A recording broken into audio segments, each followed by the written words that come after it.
Hey, Alpha fam, welcome back to another episode of Alpha Commission. Today on Alpha Commission, we're going to go over a couple coins, Bitcoin, Ethereum, Doge, and XRP, just to see where things stand on a momentum basis as we have the daily close this fine Sunday afternoon. We'll also be having the 3-day closure, and so we are going to want to take a look at those to see, where we may be relative to the next few days, okay, maybe even the next week or so. So just jumping straight into Bitcoin, you can see on the daily, we are bumping our head on this 200-day EMA, and so that's very difficult to break through. Bitcoin is giving quite a good push there to attempt to do it. I was looking at the shorter time frames, like the 1 hour, and you can see that we are essentially just consolidating after that massive push up, but we are getting ahead of this kind of 1 hour volume profile. And so we will have to pay attention to this to see if it can pop up above some key numbers. We have about half an hour to go in the 4 hour, and I believe the 4 hour needs to see it above 20,950-ish to perhaps give another pump. But if we fail that, then probably we're just looking at the daily. So just taking Bitcoin straight to the daily numbers, what I can show you here is, let's go ahead and go with this one, that you can see that the momentum pool is quite large because of that pop-up that we've had. And this is on the 4 hour chart, but I am doing a daily analysis. And just so you can have some detail on the candles, the 4 hour can kind of show you where we're swimming around at. And so we are underneath our hold momentum. We will need to achieve above 20,957 just to hold the momentum that we've been pushing up on this entire run here. Although you can see that the 9 EMA is at 20,625 on the 4 hour. So we do have to watch to see if we break below that. Let's just say 20,600. That could bring us down to 19,900 with the 4 hour. Moving to the daily time frame, which these pools are aligned with, we can see that the daily 9 is all the way down here at 19,000, but we do have the 4 EMA, which I do like to use at 20,150-ish. Where we do have, we have a bunch of naked candles because of how we've pushed up so intensely. So we could see a pullback all the way to 20,150-ish, and I really wouldn't think there was anything wrong with that whatsoever. If we did start to get down to 19,000, we would start to break things on the daily. We would lose our momentum pool around 19,441. So we really just want to wick to the 9 if we're going to go that far down. We don't want to hang out there too long unless the 21 can catch up for additional support. We do have our general daily continuation above 18,887. But the key number here, I think, for our push through this 200 daily EMA is going to be the daily volatility pivot, which currently sits at 20,862. Now we are just a hair above that. So as long as we hang out above that daily volatility pivot, I would give this setup a fair chance at popping up to the upside at the close of the day this afternoon. Okay, so be sure to just pay attention to 20,862 in particular. If we are anywhere above 19,500. Underneath 19,500, I get a little concerned, but again, I really want to see us above 20,862 in order to have our best chance to squeeze through this 200-day EMA. And that could be quite a move, to be honest. But of course, Bitcoin may just want to consolidate, go sideways, fill in some of these naked candles, maybe even flash wick pretty low and scare some people. So let's go to the 3-day analysis just to see what's on the table here. And based upon the 3-day analysis, again, we're on the daily chart right now, but we are looking at the 3-day analysis right now. You can see that we do have to hold above that 18,848 to continue our momentum to the upside. What's the difference between the 3-day and the daily? Well, they're both closing this afternoon, but the 3-day gives you a little bit more buffer room, right? You have a couple extra days to get what you need to get done. So that's why we have this leniency at the bottom here, and it's also measuring a little bit further back, so that's why we can dip a bit lower also. Guys, that volatility pivot will be maintained above 18,180, meaning as long as we don't breach that level, any type of volatility push is going to be biased to the upside. You can see that our 9 EMA on the daily is well above this. So again, like if we respect the 9 on the daily, then this stuff down here shouldn't be a problem for the 3-day, and the 3-day should continue its trend to the upside. So that's something to look forward to. I'm going to jump over to the 3-day chart just so we can look at the 3-day EMAs, and you can see that the 3-day EMAs are hanging out. The 9 EMA is hanging out right at that volatility pivot around 18,180. So that's very confluent here. I would put that as kind of a line in the sand. I guess we have some tolerance down to 17,320, but we're really going to get in the muck of everything underneath these candles over here. And so that would be probably just an epic bull trap if we did end up breaking down into this area. So for me, I just think significantly I would like to hold above 18,180 and strongly prefer above 18,848, where we do have this 200 simple moving average on the 3-day. However, we do have this naked candle here. So if we did come down and again just wick and just freak everyone out and then pop back up, there wouldn't really be anything terrible going on. We also have the 5-day, the weekly, I believe, and then yes, and also the 2-week closing this afternoon. So this is quite a significant closure, and I can just say they look good on all of the time frames. So for Bitcoin, there's your Bitcoin analysis. Really, I'm only paying attention, I think, to the daily, how the daily is closing, but the 3-day gives us probably the most realistic look at what we have a tolerance for should we have some type of a pullback and how we could try again. For the weekly and the 2-week, those things look absolutely brilliant, and they are making me bullish. So yeah, I mean, we may have just snagged the bottom of the market completely here at Alpha Commission. And so quite proud of you guys for how you've been trading this last year. We hope to continue this, winning streak into the next bull market. Let's take a look at the RSI. You can see that on the 2-week for Bitcoin, we did break the RSI. We not only broke to the upside this downtrend on the RSI that was spanned all the way back here for the last, it's been 2 years now, that downtrend that we've been having ever since the peak of the last market.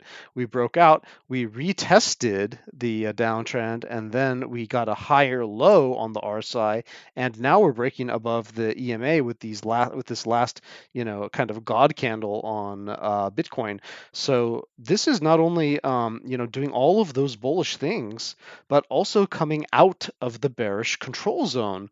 So again, guys, this is really something to pay attention to, and this could potentially even run all the way up to the bullish control zone without necessarily being a quote unquote bull market, we could have some type of mid-cycle rally, even if we bump our head on the middle of the chart somewhere and then come back down, something like this, right? That would be quite a generous bull run should that happen. So we're going to keep our eyes open for this. I think that's going to cover Bitcoin. The only thing that I would probably want to point out as well is on the 2-week, we also may have a closure on volatility, which could suggest a new epoch of a Bitcoin is starting. And if I do go over to the 3-day, you can see that the 3-day is just continuing to expand to the upside as price action is moving to the upside. And so this thing doesn't look like it's done yet. It looks like it may be maybe halfway done. And so there could be a bit more to squeeze out of this pump to the upside. Guys, I'm not bearish right now. I have no reason to be bearish right now. If we go to the daily volatility, we can see this one is also not closed. It does suggest that maybe we don't have that much longer to go, but you can see how these things can squeak by before they finally close off. And this was our epic dump, right? Like that kind of FTX dump. And this could be the pump that kind of reverses the FTX dump. And it's looking very symmetrical here. So yeah, I think shorters are going to get themselves perhaps injured in this move. We could even squeeze again, even though this is quite hot. Breaking through that 200-day EMA would produce probably a pretty nice candle, okay? But hey, let's just keep our eyes open on this. We're far away from the 9 on the daily, and so we do want to come back into this area, at least just to check back, but hopefully stay above that 19,000, which is pretty in line. I think 18,800. 19,500. That area is really in line with the support that we had on this level up compared to where we've been for the last couple months. So, if you're really conservative, anything above 19,000, you know, 900-ish, right, is pretty secure. And then, anything under that is a little bit more wobbly, but you really don't want to get under this, 18,500-ish area because things may start to break, further to the downside. And we're going to have to put in that effort again to try to get out of this, right? Guys, spent a little bit too long on Bitcoin. Let's jump over to ETH and make this one a little bit brief. Let's go ahead and find my ETH chart. And let's see, we are on the daily. So let me go ahead and put up some daily numbers here. ETH is looking like it is trapped below the surface of the momentum pool here. So it is failing at the moment to hold its current momentum, which is going to be at 1550. Okay, guys? And more importantly, it's also losing the daily volatility pivot, which is at 1564. That is what we need to accomplish above today at the close of the day in order to have that bias to the upside should we have a volatility spike. Where are we going to drown in this momentum pool? Where are we going to basically lose our momentum? It's going to be around 1452, and underneath 1452, I'm going to be quite concerned that we've lost just too much momentum. But you can see that the 9 EMA and also this kind of daily continuation, which should line up with the MACD pretty well, is 1417. It's probably not going to break anything under there. It's just the 4 and the 9 will be in a bearish orientation, and that could probably squeeze us down to the 21 down here in the 1350s. So I do want to hold above 1452, and then if you want to see another pump on ETH, then again, we need to be above that 1550 and preferably, strongly preferably above 1564 in order to get a nice pump, right? Guys, let's go ahead and put on the 3-day on ETH so that we can just get a look at this one. It is interesting that the 3-day on ETH does have all of its momentum on the top side here. I think that I may actually have some redundant measurements actually on the 3 day. So let's just go ahead and move on. I think ETH is pretty simple if we think about it just in terms of its support and resistance.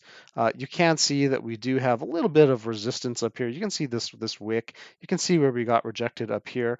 The last time I talked about ETH, really we were talking about it trying to accomplish this level, and then we could see it potentially doing a 13%, maybe even 30% run. And we've gotten the majority of that. So, again, boom, guys, like AlphaFam, you're just killing it. Again, I haven't had to update this one because we basically did a double bottom. It was the same setup, and then we just had the run that we were planning on. Again, I marked these out before we had this spike, and so that is what we were looking for. And who knows, maybe this is going to get rejected again and then do another try. And look, we would have an inverted head and shoulders here, which could have a potential measured move up to this $2,000 area. So, guys, let's just see if we can get ETH to push through this. This 89 EMA on the 3 day chart. And that's really what we're struggling with right there at that 1630. This may have to just kind of reset and get into a squeeze that could then take us somewhere, up to 1700, up to potentially 1877 before it bumps its head into the 200 3 day moving average up here, which I'm not sure exactly how important that is, but it's just another potential squeeze point. On the daily, let's see how our EMAs are. We are above the daily 200 EMA, so that is quite in ETH's favor for possible continuation. We're actually, we not only broke through it, but we checked back and used it as support, which hopefully we don't lose. Maybe we can build a little bit of a base up here. You do see a bit of support in this area. So for that potential next run. Guys, that's all I'm going to say for ETH. Just to reiterate the support lines, we want to be above 1550 and preferably above 1564 in order to potentially capture that volatility spike coming off of this 200 daily EMA. Let's go ahead and take a look at Doge. So Doge, this thing's kind of been just quietly accumulated by different investors. I'll try to see which chart I was using actually, and that doesn't look like it. Let's see, Doge. Here we go.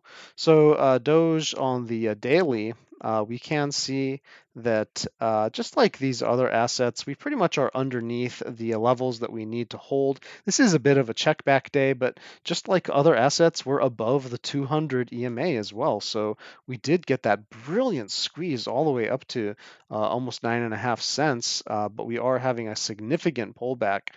We went all the way down to almost 8 cents, where we did get held by the 200 simple moving average, and now we've recaptured the 200 exponential moving average, but we are still trapped in this alpha momentum pool, which is good. It's just kind of that kind of consolidation area, but again, we want to be above 8.7 cents just to retain our bullishness, and we want to be above 8.84 cents in order to have that bias for another potential explosive run. Where I get concerned on Doge is underneath 7.9 cents, 7.8 cents. We lose that area, and we're just going to lose all of our momentum to the downside. We are going to have EMA squeezes to the downside. So for Doge on the daily, that's what I'm looking at. Let's see for the 3 day. For the 3 day chart, we do have some tolerance here, again, to that 7.5 cent area, where, we could squeak by down there. The brilliant thing about Doge is we're going to have a volatility pivot pointed in the upside on the 3 day as long as we're above 6.8 cents, like literally right at this bottom right here. So that's something that most charts cannot say. So Doge definitely is looking bullish at these levels, and I guess if you could get it above 7 cents, that would look like a pretty good deal. But just zooming out a little bit, we can see the 3-day 200 EMA is right here, where the 9 bounced off of, and also the 4 is crossing above. We are getting this massive squeeze off of it, off of this 200 simple moving average. That does align with the bottom of our momentum pool. So yeah, I would say let's try to hold that area, 7.6 cents, 7.7 cents. Underneath that, I would be quite concerned. And just to retain daily bullish momentum, it was above the 8.8 cents, right? But because the 3-day has a bit more tolerance, we can go as low as essentially 8 cents flat, and we're still really in good shape, okay, to potentially get back up to that 9 cents area or beyond. So, guys, I am going to leave Doge there. Let's see, let's go over to XRP. And for XRP, we can see the daily chart right here. And let me just double check. Yep, that's our daily chart. And so for XRP, we do have a situation that looks very similar to Doge. So we are underneath here. We're basically above our daily volatility pivot, which is 38 cents. As long as we hold above 38 cents, I'm going to be biased to the upside. However, we did lose our current momentum, and so we want to recover that at 3.9 cents. Pardon me, 39.5 cents, basically 40 cents here. We want to recover that as soon as possible. If you want to see that pump up to 42 cents potentially, so that we could have a chance to grab the 200 EMA, just like many of these other assets have done, we can just kind of meander in the alpha momentum pool all the way down to 36.7 cents, 36.8 cents, where we will lose the majority of our momentum and perhaps even squeeze to the downside in a devastating way. So we probably want to hold above that area because, again, if we break the daily, then the higher time frames could also end up breaking in kind of a chain reaction. Our 9 EMA is right here at 37 cents. So not too worried. We do have a pretty flexible zone just to kind of wick down there and bounce back up. But again, strongly prefer to be above 38 cents. And if we want to just see us continue, then it's should be 39.5 cents. Let's put on the 3-day for Doge just to see, pardon me, for XRP, just to see how generous we can get. And you do see that we did have this kind of fake out wick down here just because of how bullish the XRP community was. They ended up turning it into a double bottom on the daily. But if we jump over to the 3-day, you can see that, this is a little bit just kind of a skewed kind of an area here. And so, we really do have support on volatility to have a bias to the upside as long as we're above 31 cents. We will lose the majority of our momentum underneath, let's just say 35 cents or 34.5 cents. We don't want to breach that area. Even though we wicked there before and we could definitely wick again, you can see these huge wicks on XRP, right, on the 3-day, which again is closing this afternoon. Yeah, it is possible that we could get a wick into that area, but again, I'm looking to close above 35 cents. The 9 EMA is up here at 36.5 cents, so want to hold above that area inside of the momentum pool if we are just going to go for a swim. But hey, XRP is well above the alpha momentum pool, and it is maintaining its current momentum on the 3-day. So looks like it's in good shape. It does look like it actually has the potential for another squeeze here. Perhaps this 200 simple moving average just is acting as a little bit of a blocker. It wasn't really able to kind of secure that 50 EMA on the 3-day, and so this may have another go at it. And again, just maintaining above 37.5 cents is really what we want for that next 3-day period. Again, and not to get below basically 35 cents. If I put the daily on, we are trying to go for that 39.5 cents, and we want to maintain above 38 just say 0.5 cents and for our best shot. Okay, guys, that's going to be it for this episode. Hope you appreciate that. I did go over Bitcoin, Ethereum, Doge, and XRP. I'll try to get to Zilliqa, Litecoin, Solana, and the graph just for some updates. All of these have pumped tremendously since my first videos on it. We really did snag the bottom of the market here, guys. So again, just boom, guys, and the Alpha Fam is just killing it. Hope you guys are having a great weekend. That's your Alpha for the day. Stay safe and happy trading.